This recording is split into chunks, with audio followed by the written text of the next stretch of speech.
আজকে এই জীবনের শেষ দিন ছোট্ট বিটি বাবার কাছে কুরআনুল কারীম তেলাওয়াত করতেছেন। আপনারা জানেন বাবা মা মারা গেলে সবচাইতে বেশি কাঁদে বিটিরা। বিটিদের বাবাকে বেশি ভালোবাসেন। মুসলমান ভাইরা আমার, দুই চোখ দিয়া যখন জ্বর জ্বর জ্বর জ্বর জ্বর জ্বর করে পানি ঝরতেছে, আবু যর গেফারি জিজ্ঞাসা করলেন, মা তোমার চোখের মধ্যে পানি কেন? উনি একটা কথাই বললেন, বাপজান চলে যাবেন, আমরা কার কাছে থাকবো? আবু যর গেফারি রাদিয়াল্লাহু তাআলা আনহু বললেন, দুনিয়ায় যার কেউ নাই তার আছে আমার আল্লাহ। বিবি একবার ওদিকে যায়, বিবি বড় নেককার ছিল, পরহেজগার ছিল। একবার এদিকে যায়, একবার ওদিকে যায়। জিজ্ঞাসা করে, তুমি এমন করছো কেন? পেরেশান। ডাকদা বলে, স্বামী আমার, আপনি যদি ইন্তেকাল করেন কে গোসল করাবে, কে আপনাকে কাফন পরাবে, কে জানাজা করবে, কে কবর খনন করবে? আবু যর গিফারি রাদিয়াল্লাহু তাআলা উত্তর দিলেন, আমার নবী বলেছেন আমার এমন একজন সাহাবী আছে তার জানাজা হবে সবচাইতে সুন্দর। আমার মনে হয় বিবি সেই জানাজাটাই হবে আমার। দেখতে দেখতে অপর দিক থেকে বাজান 29 জন সাহাবী আসতেছেন। আবু যর গিফারি রাদিয়াল্লাহু তাআলা আনহু বিবিকে ডাকতে বলেন, বিবি রে একটু ঘরের সামনে দাঁড়াও, আমার বাসায় মেহমান আসতেছে, মেহমানদারি ব্যবস্থা আছে। মুসলমান ভাইরা আমার, তখন তো কোনো মোবাইল ছিল না। উনি কেমনে টের পাইলো, কেমনে বুঝলো, কেমনে দেখলো? বাজান এটাকেই বলা হয় কাশফ। উনি দেখতে পারছেন আসে ওই সাহাবীদের মধ্যে যিনি নেতৃত্ব দিতেছিলেন, ওনার নাম ছিল আব্দুল্লাহ ইবনে মাসউদ রাদিয়াল্লাহু তাআলা আনহু। বাদান দেখতে দেখতে দেখতে দেখতে যখন তার বাড়ির সামনে দিয়ে যাইতেছেন, হঠাৎ করে বললেন, বাড়িটা কার? ছোট্ট বিটিটা ঘরের সামনে দাঁড়ালেন। দাঁড়াইয়া যেহেতু পর্দা ওনার ফরজ নয়, ছোট্ট বাবু উনি দাঁড়াইয়া সালাম দিলেন। আব্দুল্লাহ ইবনে মাসউদ রাদিয়াল্লাহু তাআলা জিজ্ঞাসা করলেন, মা এই বাড়িটা কার? উনি বলেন, হায় আজিজ, আমার বাবা আপনাদেরকে চেনে, কিন্তু আমার বাবাকে কেন আপনারা চেনেন না? বলে, তোমার বাবাকে বলে ভিতরে আসেন। বাজান ওনার মা পর্দার ঢুকলো। আব্দুল্লাহ ইবনে মাসউদ বলেন, আমরা নিজেরাও ঘরের মধ্যে ঢুকলাম। ঢুকে দেখি একটা চাদর দিয়ে লাশটা ঢাকা, কিন্তু পা ডাকে না। আবার পা ডাকলে তার মাথা ডাকে না। যখন মুখের থেকে চাদর সরাইলাম, দেখলাম কেউ না, যাকে আমরা খুঁজে পাই না সে হলো আবু যর গিফারি। এ বিটি কখন মারা গেল, কিভাবে মারা গেল? বলে, কিছু আগে মারা গেল। বলে, এখন করাবে, এখন কে গেছে, তারা আগে করাবেন না? আমার বাবা ইন্তেকালের আগে আমাকে গেছেন। বলে, কি করে গেছেন? বলে, আমাকে গোসল সেই করাবে তার জীবনে তাহাজ্জুদ নামাজ কাজা হয় নাই।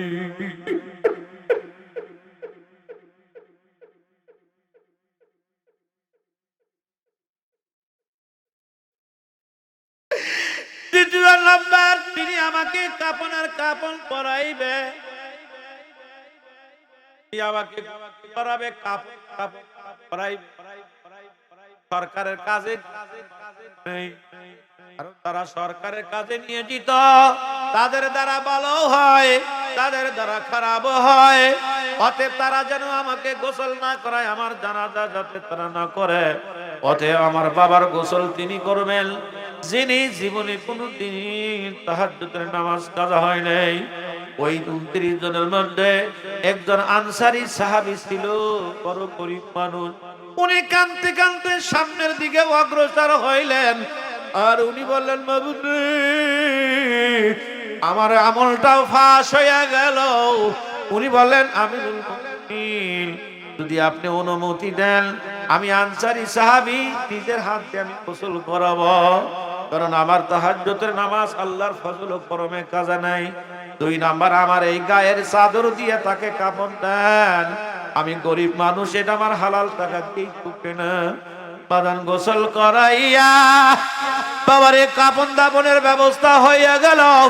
যখন ওনার লাশটা কবর দেওয়ার জন্য লইয়া যায়, ওই ছোট্ট বিটিটা বাজান বাবার পিছনে পিছনে যায়। বলে হুজুর আমার বাবাটাকে একটু নামাইয়া দেন, আমার বাবার চেহারাটা শেষ ধরে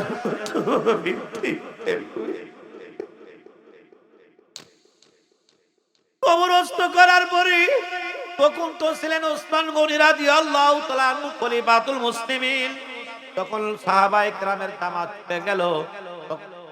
রাদিয়াল্লাহু তাআলা ব্যাপার আব্দুল্লাহ, তোমরা কি রাস্তার কাম আসছো? রাস্তার কাজ কোন কোন কাজ? বলে তোমরা কি আবু যর গিফারী রাদিয়াল্লাহু তাআলা অবগত করেছো? বলে হযরত আপনাকে তো বলি নাই। আপনি কিভাবে টের পাইলেন? আপনি কিভাবে বুঝলেন আবু যর গিফারী নাই? তখন কান্দে আর বলে ওরে সাহাবী, মদিনার নবী আমারে ঘুমাইতে দেয় না। বলে আমার বন্ধুর খবর কি? এমন জিন্দেগি করিয়া গেল যে নাকি আল্লাহ হোসেন রাসূল হোসেন। ও আমার বাবাজিরা, যে মাওলা বৃষ্টি আমাদের জন্য বন্ধ করিয়ে দিলেন, বসার সঙ্গে সঙ্গে মালিককে বলছে, মালিক আমার কিছু কথা শুনবে। আমার বাইরে আইছে, আমার বাইরে আইছে, আমার এতিম ভাই কিছু আইছে, অনেকে আমার কথা শুনবে। আল্লাহ তুমি আমাকে একটু কথা বলার সুযোগ দিও। মালিক যখন কবুল কইরেই লইছে, আসেন আপনাদেরকে নিয়ে বাবা 1 মিনিটের জন্য একটা দরখাস্ত দেই। শেষ দরখাস্ত না, 1 মিনিটের জন্য আমার মনে হয় দোয়াটা কোন কবুল হবে, কারণ সবার চোখের মধ্যে পানি দেখা যাইতেছে। 2 কানা হাত উঠান, আল্লাহুম্মা আমিন। উঠান 2 কানা হাত, চোখ বন্ধ করেন, মাথাখানা নত করেন। কেউ কারণ এই একটাই মানুষ যাহাকে বলা হয় জুহুদ, তিনি দুনিয়াতে। আর এই পৃথিবীতে আমাকে দুনিয়া তাগি টাকার একজন আমার শেখ আর এমন এক জায়গায় থাকে কাশফের হালাতে আল্লাহর হাবিব একবার দেখছে, এখন কথা কইতে পেঁয়াজ লাগে, বলাও কঠিন। কোন হুজুর আবল রাসূল রইছে কোন জায়গায়, নবী কবে চলে গেছেন, এই নবীকে দেখা যায় কোন চোখ দিয়ে দেখ? তুমি যাইয়াই দেখো, এই কোরআনটা হাতে অপর করে আল্লাহর রাসূল রওজায়ে আতহারে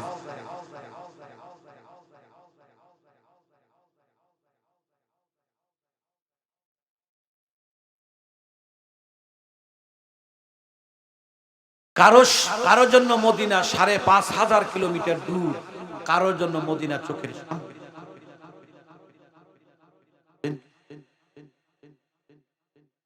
আমাদের যাত্রাবাড়ি শেখ বলেন, যেই চোখ আল্লাহর নবীকে দেখে না,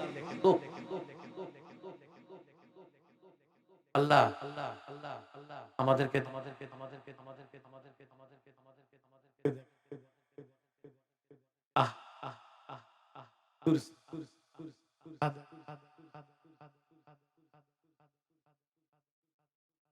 একবার হলো মদিনায়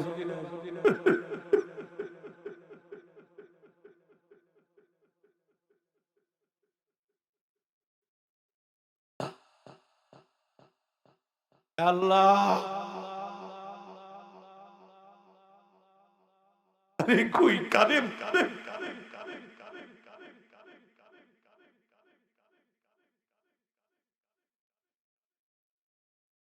একজন সাহাবী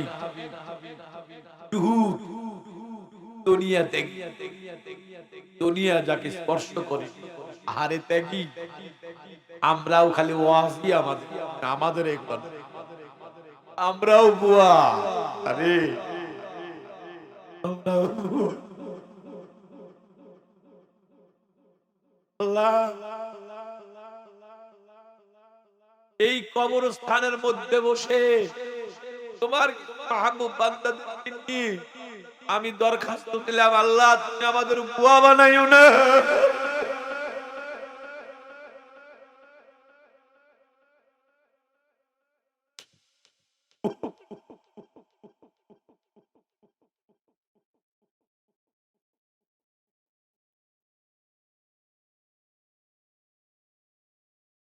আল্লাহ দেলার জবানে একটা মানুষ খালি চেহারাটাই দেখে, ভিতর দেখে। আল্লাহ আমি সাক্ষী তোমার কাছে, মানুষ যে আমাদের ভিতর দেখতো দাওয়াত দিয়ে দিত না। আল্লাহ তুমি আমাদের দেল আর জবান এক করো, আমাদের সিরাত সুরাত এক করো। আমিন বলেন, আমিন বলেন। আবু তারেক ফারি রাদিয়াল্লাহু একটাই দুনিয়াকে লাথি মেরেছিলেন, একটার পোশাক বেশি দেখলেও রেগে যাইতেন। মুসাফিরের জন্য এত ফাতেমা রাদিয়াল্লাহু তাআলা আনহা কবরের ইতিহাস আছে, বলছিলেন কবর রে বেয়াদবি করিস না, নবীজির কলিজার টুকরা আসবে। কবর বলছিলেন আমি কাউরে একটা আওয়াজে তিনি ছেড়ে দিয়েছিলেন দুনিয়া। তবে আমি নিজে পড়েছি, উনি যে জায়গায় বাস করতেন তার 25 কিলোমিটারের মধ্যে বাড়ি ঘর, একটা বিটি বিবি আর বিবি। কিন্তু দুঃখজনক হলেও সত্য, আজকেই শেষ উনি হালাতে গড়গড়া। দেখবেন মানুষ যখন মৃত্যুর সময় আসে, ঘুমিয়ে আসে, হালাতে গড়গড়া হয়, তখন ওই মানুষটাকে থাকে। আবার যাবে আসছে, তার জবানটাকে আগে কেড়ে নেওয়া হয়, কানের আওয়াজ কেড়ে নেওয়া হয়। মৃত্যুর সময় যে কষ্ট হয়, যদি ওনার জবান ঠিক থাকতো, কিতাবে আসছে ওনার চিৎকারে মানুষের কানের তালা ফেটে যাইত। এই জন্য জবানটা আগে কেড়ে নেওয়া হয়।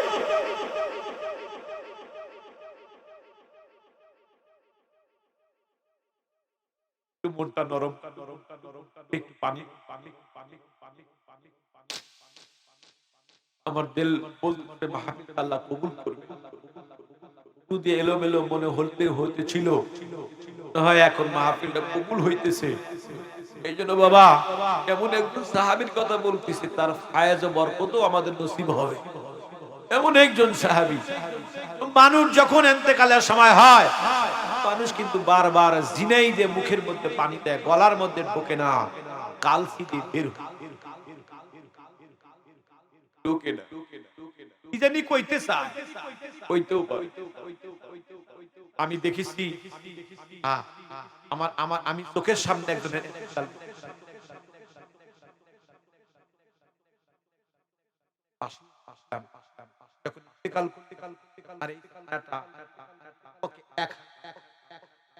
আমি নিজে হাত দিয়ে চাপা ধরেছিলাম, আমার কানে কট কট কট কট কট কট ভাঙ্গার আওয়াজ আসছে।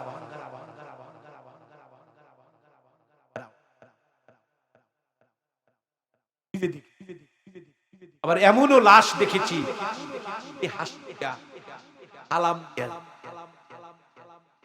আমার গ্রামের পাশের গ্রামে একটা লাশ আছে, সুফি আব্দুল জব্বার রাহমাতুল্লাহি আলাইহি, আমার ছিল, মোহাব্বত করত। এই আল্লাহর বান্দা ইন্তেকাল করতেন, নিজের গোসল নিজে করতেন, নিজের কবর নিজে খনন করতেন।